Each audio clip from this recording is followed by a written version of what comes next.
ಇನ್ನು ಜಿಲ್ಲಾವಾರು ಶಾಸಕರ ಜೊತೆಗೆ ಸಿಎಂ ಡಿ ಕೆ ಶಿವಕುಮಾರ್ ಸಭೆ ನಡೆಸ್ತಾರೆ ಪ್ರತಿ ಬುಧವಾರ ಮತ್ತು ಗುರುವಾರ. ಹೀಗಾಗಿ ನಾಳೆ ರಜೆ, ಇವತ್ತೇ ಶಾಸಕರ ಜೊತೆಗೆ ಸಿಎಂ ಸಭೆ ಮಾಡ್ತಾ ಇದ್ದಾರೆ.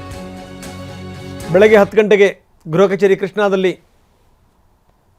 ಮುಖ್ಯಮಂತ್ರಿಗಳು ಸಭೆ ಮಾಡ್ತಾರೆ. ಸಭೆಯಲ್ಲಿ DCM ಡಾಕ್ಟರ್ ಜಿ ಪರಮೇಶ್ವರ್ ಕೂಡ ಭಾಗಿಯಾಗ್ತಾರೆ. ಜಿಲ್ಲಾವಾರು ಶಾಸಕರ ಜೊತೆಗೆ ಪ್ರತಿ ವಾರ ಬುಧವಾರ ಗುರುವಾರ, ನಾಳೆ ರಜೆ, ನಾಳೆ ಬಿಟ್ಟು ನಾಡಿದ್ದು. ಹೀಗಾಗಿ ಏನು ಅಂತಂದರೆ ಇವತ್ತೇ ಈ ಸಭೆಯನ್ನು ಮಾಡಬೇಕು ಅಂತ ತೀರ್ಮಾನಕ್ಕೆ ಬಂದಿದ್ದಾರೆ. ಬನ್ನಿ, ಇದಕ್ಕೆ ಸಂಬಂಧಪಟ್ಟಂಗೆ ಅಜಯ್ ಸಿಂಗ್ ಮಾತಾಡಿದ್ದಾರೆ, ಏನು ಹೇಳ್ತಾರೆ ನೋಡೋಣ.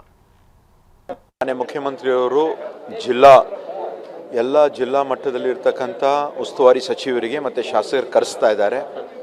ಎಲ್ಲ ಸಚಿವರು ಹೋಗಿ ಆ ಒಂದು ಕ್ಷೇತ್ರಕ್ಕೆ ಎಲ್ಲ ಶಾಸಕರ ಜೊತೆ ಬರೋ ವೀಕ್ಷಣೆಯನ್ನು ಕೂಡ ಮಾಡಿದ್ದಾರೆ. ಅಲ್ಲಿರ್ತಕ್ಕಂಥ ಒಂದು ಪರಿಸ್ಥಿತಿ ಬಗ್ಗೆ ಏನು ಸಮಸ್ಯೆ ಇದೆ ಅಂತ ತಿಳ್ಕೊಳ್ಳೋಕೆ ಹೇಳಿದ್ದಾರೆ.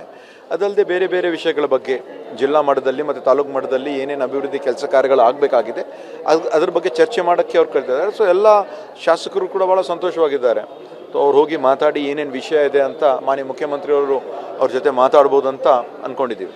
ಕರ್ನಾಟಕ ರಾಜ್ಯದ ಜನರ ಬಗ್ಗೆ ಏನೇನು ಸಮಸ್ಯೆಗಳಿವೆ, ಆ ತಾಲೂಕು ಮಟ್ಟದಲ್ಲಿ ಏನಿದೆ, ಜಿಲ್ಲಾ ಮಟ್ಟದಲ್ಲಿ ಏನಿದೆ, ಏನೇನು ಮಾಡಬೇಕು, ನಾವು ಜನರ ಮಧ್ಯೆ ಹೆಂಗಿರಬೇಕು.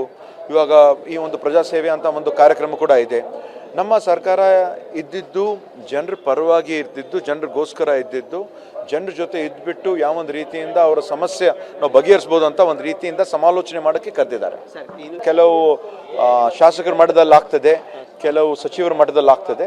ಸೊ ಎಲ್ಲರೂ ಸೇರಿ ಸಚಿವರು, ನಮ್ಮ ಉಸ್ತುವಾರಿ ಸಚಿವರಿಗೆ, ಎಲ್ಲ ಶಾಸಕರಿಗೆ ಮಾತಾಡಿ, ಕೆಲವು ಕಡೆ 1-2 ಗುಂಪು ಇರಬಹುದು, ಅದಂತೂ ಸಹಜ, ಇಬ್ಬರಿಗೂ ಮಾತಾಡಿಸಿ ಏನು ಸಮಸ್ಯೆ ಇದೆ ಅಂತ ಬಗೆಹರಿಸ್ಬೇಕಂತ ಹೇಳಿದ್ದಾರೆ.